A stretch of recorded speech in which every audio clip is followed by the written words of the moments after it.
Smart saving plan తో మీ ఆత్మీయులకు ఉజ్వలమైన సురక్షితమైన జీవితం అందించండి. టాటా ఏఏతో ఇది సాధ్యం.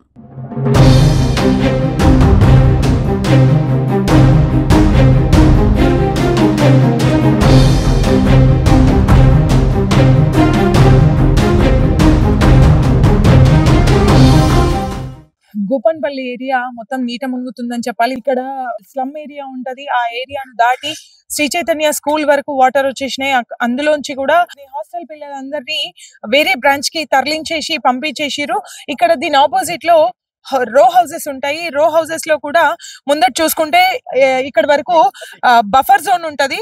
బఫర్ జోన్ తర్వాత నుంచి నీళ్లు ఆల్మోస్ట్ ఇళ్లలోకి వచ్చేసినాయి అని చెప్పాలి. మనకి ఇక్కడ ఇంకొక కామారెడ్డి జిఆర్ కాలనీ తయారైంది. దీంట్లోంచి మనకి ఇక్కడ విష పురుగులు, పాములు కూడా కనిపిస్తున్నాయి.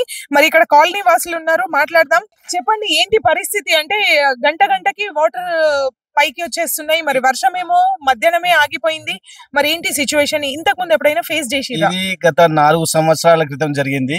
కులాస్పూరు మంచిప్ప చెరువులు ఒక గేట్ తెగినప్పుడు ఇట్లా రావడం జరిగింది.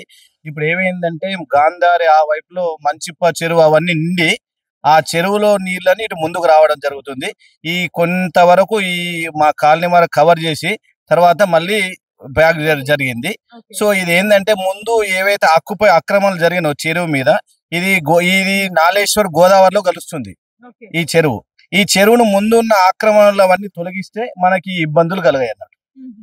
సో వాటి వల్లనే ఇక్కడ వాటర్ స్ట్రైక్ అయిపోయి రివర్స్ వస్తుంది. వాటర్ అక్కడ ఆక్రమణలు, చెట్లు అదంతా కొంచెం నాలా పూడిక తీసేస్తే ఇప్పుడు ఫ్యాక్టరీ దగ్గర నుంచి అక్కడ నుంచి నాలేశ్వర్, కృష్ణానగర్, నాలేశ్వర్ పోయి గోదావరిలో కలుస్తుంది. సో కాబట్టి ఈ గ్రౌండ్ లెవెల్ క్లియరెన్స్ ఉంటే మనకి ఇబ్బంది రాదు. గ్రౌండ్ లెవెల్ ఇక్కడ క్లియరెన్స్ లేకపోవడం వల్ల అంటే కొన్ని ప్రాంతాల్లో ఎగువ నుంచి వస్తున్న వాటర్ సీదా కెనాల్ ద్వారా బయటకు వెళ్ళిపోవాలి. ఇక్కడ మనం కామారెడ్డిలో చూసుకున్నాం కదా, సేమ్ అదే సిచ్యువేషన్ ఇక్కడ కనిపిస్తుంది. అక్కడ కూడా అంతే.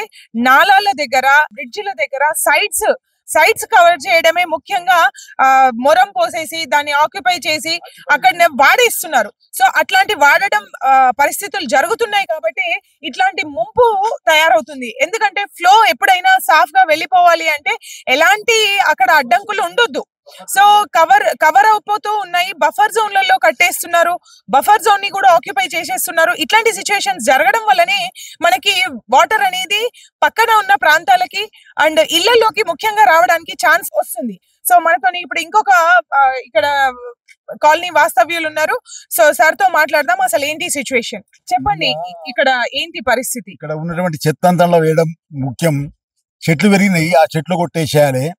మూరం పోసుకొని ఇళ్ళు కట్టుకుంటున్నారు.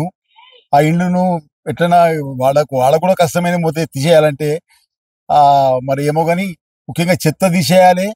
పూటికెళ్ళి తీసేసి నీళ్లు సాపుగా పోయేటట్టు చేస్తే ఖచ్చితంగా మాకు నీళ్లు రావు. ఇప్పుడు ఇక్కడ దాకా నీళ్ళు వచ్చేసింది. ఇక్కడ దాకా నీళ్ళు వచ్చేసినట్టే ఇల్లు ఉంటుకోవడానికి భయం అవుతుంటది. ఈ భయం అంతా పోవాలంటే మొట్టమొదలు అది సాఫ్ కావాలి. ఏది నీళ్ళు సాదా సీదా పోయేటట్టు అయితే అసలు నీళ్ళు ఇటు రానే రావు. మాకు ఇక్కడ ఎత్తు మీదనే ఉన్నది, మా ఇల్లు ఎత్తు మీద ఉన్నది. మా తర్వాత 30 feet రోడ్ ఉన్నది. ఆ రోడ్డు అనేది ఇప్పుడు ఉన్నది పేరుకే ఉన్నది. అది మా 30 feet రోడ్డుని ఎవరు వాళ్ళు ఆక్యుపై చేసేసిండ్రు. ఇకపోతే మధ్యలో చిన్న కింద తవ్వ ఉంటుంది. ఆ తవ్వ కాకుండా పెద్ద రోడ్డు చేయాలి. ముఖ్యంగా ఎదురుగా స్కూల్ ఉన్నది. ఆ స్కూల్ వాళ్ళు చాలా ముందరికి వచ్చి చేసేసిండ్రు. మరి ఎట్లా వచ్చిండ్రు ఇక వాళ్ళు తెలియదు. ముఖ్యంగా వాళ్ళకి నీళ్లు బాగా వచ్చేసింది ఆ స్కూల్లోకి. ఆ స్కూల్లోకి నీళ్ళు రాకుండానే ప్రయత్నం చేసేయాలి. అదొకటి మెయిన్ ముఖ్యంగా చేయాల్సిందంటే వాళ్ళు ఉన్న చెట్లు బాగా పెరిగిపోయినాయి. ఆ చెట్లన్నీ కొట్టేసేస్తే నీళ్లు సాఫ్గా పోతాయి.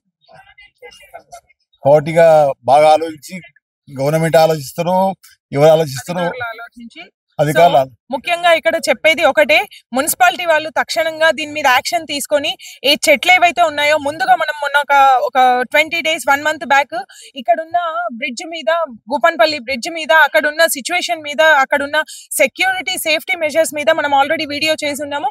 అప్పుడే అనుకున్నాము ఇదంతా చెట్లు పొదలతో నిండిపోయి ఉంది. సో వాటర్ వస్తే గనక దీన్ని బ్రిడ్జ్ దాటి వచ్చే అవకాశం ఉంది అని అనుకున్నాము. అనుకున్నట్టుగానే ఇక్కడ వాటర్ బ్రిడ్జ్ దాటి వచ్చినాయి. కారణం ఒకటే, అక్కడ బ్రిడ్జ్ లోపల చెట్లు పొదలు నిండిపోయినాయి.